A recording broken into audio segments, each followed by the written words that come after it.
ICSE class 10th 2024 के examination के लिए लास्ट मिनट एमसीक्यू जो बहुत ही इंपॉर्टेंट होने वाले हैं, और आपको इसे बनाने होंगे करीब आपके 20% ऑफ 80 मार्क्स के क्वेश्चंस एमसीक्यू होंगे, यानी कि करीब 16 क्वेश्चन आपके एमसीक्यू होंगे 1 मार्क्स वाले। तो आप इनको किस तरह से सॉल्व करेंगे या कौन कौन से पॉइंट है, यहाँ पर एक के बाद एक हम लोग क्वेश्चन देखते हैं और इनके आंसर को।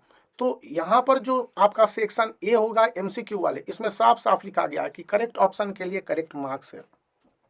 अब यहाँ पर कहता है कि मैट्रिक्स ए का ऑर्डर 3:2 है और मैट्रिक्स बी का ऑर्डर 2:2 है, तो मैट्रिक्स ए बी का ऑर्डर क्या होगा? यहाँ पर इसका आंसर 3:2 होगा, क्योंकि मैट्रिक्स ए है और इसका फॉर्मूला है m इंटू एन, और मैट्रिक्स बी है जिसका है n इंटू पी। तो ऐसे में जो एक फाइनल मैट्रिक्स बनेगा उसको m इंटू पी के फॉर्म में ले जाएंगे। चूंकि n दोनों जगह कॉमन होगा तो यहाँ पर m और p हो जाएगा, यानी कि 3:2। यहाँ पर जो जो कॉमन है 2 कॉमन है और 2 कॉमन है, तो इसको हम लोग छोड़ देंगे, यानी 3:2 होगा। पॉइंट आप समझिएगा, कल इस तरह के एक क्वेश्चन रहेंगे।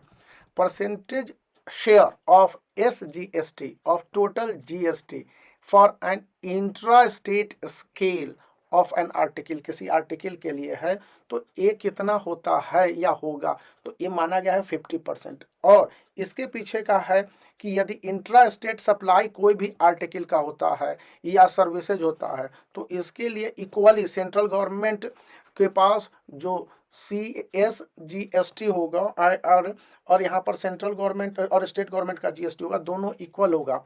तो ये मान के चला जाता है कि 25% और 25% में डिवीजन हो जाएगा, यानी सॉरी 50% और 50% डिवीजन हो जाएगा। तो 50% ही हम लोग लेंगे, किसी को ज़्यादा किसी को कम नहीं मिलेंगे।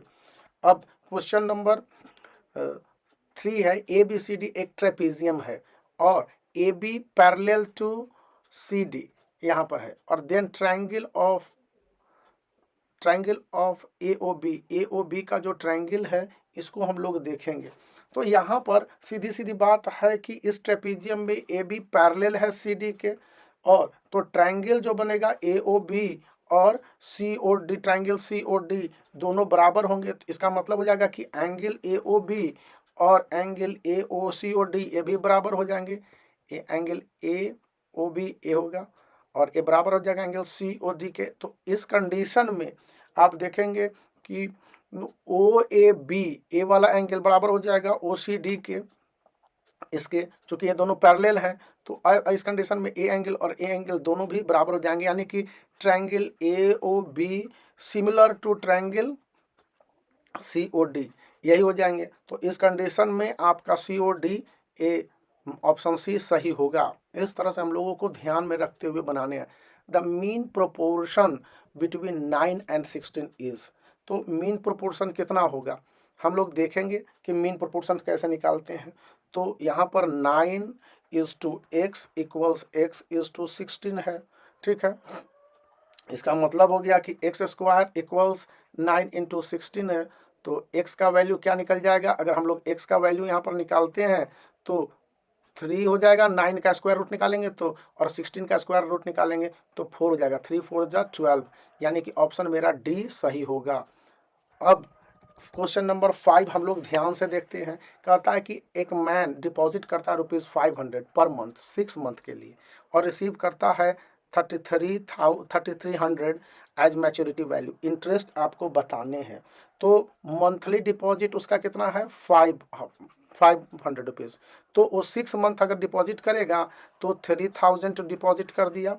अब 3000 डिपॉजिट कर दिया और उसके पास उसको मिलता है 3300, यानी कि 3300 से 3000 को हम लोग माइनस कर देंगे तो 300 हो जाएगा। अब ये जो 300 है तो इंटरेस्ट रेट यही है 300, हमारा हिसाब तो यही लगेगा।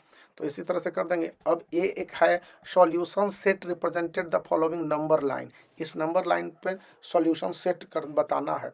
तो अब इस नंबर लाइन को अगर गौर से देखते हैं तो हमें पता चलेगा कि यहाँ पर जो लाइन है वो शेडेड पार्ट है और ये शेडेड पार्ट -3 और 2 के बीच में यहाँ पर है। तो -3 और 2 के बीच में, तो यहाँ पर हमको ये भी दिखला दे रहा है -3 और 2 के बीच में। अब हमारे पास जो सिचुएशन है कि ये यहाँ पर -3, यहाँ पर ये है ब्लैक बॉल और यहाँ पर है red ball, sorry white ball. तो इसका मतलब हो गया कि हम लोग देखते हैं कि ये जो नंबर है -3 हो जाएगा, -2 हो जाएगा, -1 हो जाएगा, फिर 0 हो जाएगा, फिर 1 हो जाएगा और 2 हो जाएगा, इतने तक हो सकते हैं। तो ऐसे में -3 छोटा या इक्वल होगा x के और 2 हो जाएगा जो बड़ा हो जाएगा, क्योंकि 2 तो हम ले नहीं सकते हैं, इसको हम कंसीडर करेंगे नहीं क्योंकि 2 से 3 जा नहीं रहा है, तो इसको हम लोग कंसीडर नहीं करेंगे क्योंकि 1 का लेंथ यहाँ से यहाँ तक रह जाएगा, 2 तक पहुँच रहा है लेकिन 2 बड़ा हो जा रहा है ना इससे, तो इस कंडीशन में हम 2 को नहीं कंसीडर करेंगे। क्वेश्चन नंबर 7 है कि जो फर्स्ट 3 टर्म है किसी भी अरिथमेटिक प्रोग्रेशन का 1, 9 और 7 है, तो इसमें हमारे पास हम लोग देख लेते हैं कि a 1 है, d कितना है भाई 9 - 1 यानी कि 8 हो गया। अब फॉर्मूला क्या है कि हमारे पास निकालने हैं टर्म, जो कि नेक्स्ट 2 टर्म निकालना है कि a4 और a5। अगर हम निकालेंगे तो a4 निकालेंगे तो a + 4 3d हो जाएगा और फिर a5 निकालेंगे तो a + 4d हो जाएगा, यानी कि d में 1 बढ़ जाएगा। तो अब हम लोग इसको मैथ को सॉल्व कर लेते हैं, तो सॉल्व करेंगे, यहाँ पर फॉर्मूला बैठा है, सेट कर देंगे। a4 टर्म निकालना है यानी कि a + 3 × d 8 है, तो 1 + 3 8 3 24, तो 25 हो जाएगा, 25 हो जाएगा। और इसी के बाद फोर्थ टर्म हो जाएगा 1 + 4 × d यानी कि 8 4 32 33 हो जाएगा, यानी 25 एंड 33, 25 और 33 ये ऑप्शन सही होगा। तो इसको देखने हैं। फिर नेक्स्ट क्वेश्चन है कि एक ट्रायंगल ABC है, यह सिमिलर है ट्रायंगल QRP के, और करस्पॉन्डिंग प्रोपोर्शंस कौन कौन से होंगे। तो इसके लिए है कि अगर दो ट्रायंगल है ABC और ये प्रोपोर्शन है ट्रायंगल QRP के, तो उस कंडीशन में AB पैरेलल होगा QR के, BC पैरेलल होगा RP के और CA पैरेलल होगा PQ के। तो इस कंडीशन में हम लोग देते हैं कि AB और QR BC और RP के पैरेलल होगा, तो ऑप्शन ए सही होगा, क्योंकि हम लोग देखते हैं थेल्स थ्योरम है और पाइथागोरस थ्योरम तो नहीं, लेकिन पाइथागोरस थ्योरम उस पर बैठता है, तो उसके आधार पर हम लोग देख पाते हैं, तो इसे ये समझ में आएगा। अब नेक्स्ट क्वेश्चन हम लोग देख लेंगे। यहाँ पर ये क्वेश्चन नंबर 9 कहता है कि इफ x, यहाँ पर एप्सिलॉन w है, तो यहाँ पर मेंबर है, तो यहाँ पर सॉल्यूशन सेट निकालना है जो इन इक्वेशन होगा -x ग्रेटर देन -7। अब माइनस से ग्रेटर है, इसका मतलब हो गया कि आपके पास 0 है, 1 है, 2 है, 3 है, 4 है, 5 है, 6 है, 7 नहीं है। तो यहाँ पर माइनस माइनस को कैंसिल कर देते हैं, तो इस कंडीशन में x हो जाएगा जो कि स्मॉलर देन 7 भी हो जाएगा। तो इसलिए हम लोग ये पाते हैं कि 0 से लेकर 6 तक बी एक करेक्ट ऑप्शन हो जाएगा। अब रूट निकालना है क्वाड्रेटिक इक्वेशन का, 4x² - 7x + 2 = 0, और यहाँ पर ये वैल्यू दिए हुए हैं। तो roots correct to 2 significant, 2 significant तक कौन कौन से रूट सही हो सकते हैं, तो इसके लिए हम लोग देख लेंगे। गिवन रूट है हमारे पास, रूट दिया 1.390 एक रूट है, और एक रूट है 0.359, तो उसको हम लोग देखेंगे। तो इसके लिए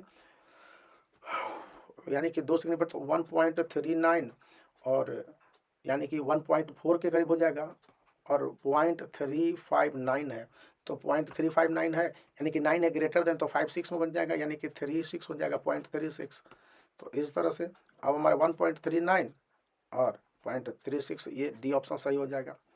अब यहाँ पर क्वेश्चंस देख लीजिए, कहता है 1.5, 3, x और 8 आर इन प्रोपोर्शन, तो x बताने के लिए कह रहा है। तो ये कैसे हम लोग पता लगाएंगे कि यहाँ पर जो मैथ बनाने के तरीके हैं कि 1.5 है और ये 8 के यहाँ पर बता रहा है 1.5, 3, x और 8 आर इन प्रोपोर्शन में है, यानी कि इसका इसके साथ मल्टीप्लिकेशन हो जाएगा और इसका इसके साथ मल्टीप्लिकेशन हो जाता है। प्रोपोर्शनलिटी की थ्योरी यही है। तो 3 × x हो जाएगा। अब x निकालने के लिए 3 से डिवाइड कर देंगे इसको, तो 3 से इसको डिवाइड करेंगे तो वो हो जाएगा 5 टाइम्स में 0.5, यानी कि 0.5 हाफ यानी 4 हो जाएगा। तो यहाँ पर हमको 4a मिल जाएगा। फिर 12 है जो कि एक पॉलिनोमियल से 2x² - 7x - 1 है। अब इसको डिवाइड करते हैं x + 3 से, तो रिमाइंडर हम लोगों को क्या मिलेगा, इसको हम लोग डिवाइड करके देखेंगे। तो जैसे ही ये डिवाइड करेंगे हम लोग क्वाड्रेटिक, इसका हम फैक्टराइजेशन भी निकाल के देख सकते हैं कि x का वैल्यू है, x का वैल्यू +3 है। तो यहाँ पर हम लोग देखते हैं कि वैल्यू पुट करके देखेंगे, x इक्वल्स -3 हो जाएगा, इक्वल्स के अंदर जाएगा। तो अब इसका वैल्यू हम लोग इसमें पुट कर देंगे, तो 2 इंटू -3 पर पावर स्क्वायर है, और -7 इंटू -3 हो जाएगा, और -1 हो जाएगा। तो यहाँ पर माइनस कैंसिल हो जाएगा, 9 9 2 18 हो जाएगा, 18 माइनस यहाँ पर प्लस हो जाएगा, चूँकि यहाँ पे माइनस हो रहा है, माइनस प्लस 7 तो 21, और -1 हो जाएगा, यानी कि 20 20 30 38 38 यहाँ पर बी ऑप्शन है, तो ये सही मान लिया जाएगा। अब क्वेश्चन नंबर है कि इफ़ x 73 है nth टर्म के अरिथमेटिक प्रोग्रेशन में, तो nth आपको निकालना है। तो यहाँ पर n 3 है, फिर आपके पास d है जो कि देखेंगे 8 है, और -3 कर देंगे तो हमारे पास निकल जाएगा 5। फर्स्ट टर्म हमारा दिया हुआ है, तो फार्मूला जैसे ही सेट करेंगे तो n इक्वल्स 15 मिल जाएगा। इसके लिए हम फार्मूला कौन सा लगा सकते हैं कि 3 + n - 1 d होगा 8, और उसके बाद इक्वल 73 है। तो 73 अब ले लेंगे, तो यहाँ पर देखते हैं किसको है, तो इधर चला जाएगा ये 73, तो 75 हो जाएगा, n - 1। अब ये इधर 8 इधर चला आएगा, और इधर 75 है। तो ऐसे में हम लोग देखेंगे कि किस तरह से इसको डिवाइड कर सकते हैं। सॉरी, 78 है ना, 73 है, और 3 चला जाएगा तो 70 हो जाएगा, और 70 हो जाएगा। तब इसके बाद है, और यहाँ पर मैंने d 8 ले लिया था जबकि ये 5 है, सॉरी 5 है, तो 70 है 5, और 5 इसको काट देगा, तो 5 × 5 फिर हो जाएगा 20, तो 5 × 4 14 टाइम्स हो जाता है, तो ये 15 टाइम्स हो जाएगा। तो इस तरह से हमको देखने हैं quadratic root of quadratic equation x² + 2x + 1, इसको बताने हैं कि ये रियल और डिस्टिंक्ट होगा कि नहीं होगा। तो सीधी सीधी बात है कि d इक्वल्स b² - 4ac है, तो उस कंडीशन में यहाँ पर जो देखेंगे कि b² है 2 का होल स्क्वायर -4 इंटू a 1 है, और c भी 1 है, तो 4 - 4 इक्वल्स 0 आ जा रहा है। इसका मतलब है कि रूट रियल और इक्वल होगा। यहाँ पर which of the following statement is not true, यहाँ पर नॉट ट्रू कह रहा है। तो यहाँ पर है कि all identical matrix are square matrix ए ट्रू है, all null matrices are square roots ए गलत है, ए फिर for square matrices the row of equal a to the root number of column ए सही है, फिर a square matrix of whose element expect those in the leading diagonal are 0 है इज, और उसके बाद रेट्रिक मैट्रिक्स कहता है, तो ये भी आपके पास है कि सही माना जाता है कि जिसके लीडिंग डायगोनल्स आर 0 हो जाएंगे, तो ऐसे मैट्रिक्स आपके पास डायगोनल मैट्रिक्स भी कहे जाएंगे, तो ये भी सही, यानी कि ये ऑप्शंस हमारे पास सही है। 16 को हम लोग MCQ करेंगे, तो यहाँ 16 नंबर क्वेश्चन है कि ये x - 2 फैक्टर है इसका, तो k का वैल्यू आपको निकालने हैं। बहुत आसान है k का वैल्यू निकालने के लिए, कि अब फंक्शन है, फंक्शन आपके पास दे दिया गया है कि x³ + 2x² - 13 x प्लस की, अब यहाँ पर x के जगह वैल्यू को हम लोग रख देंगे 2 का,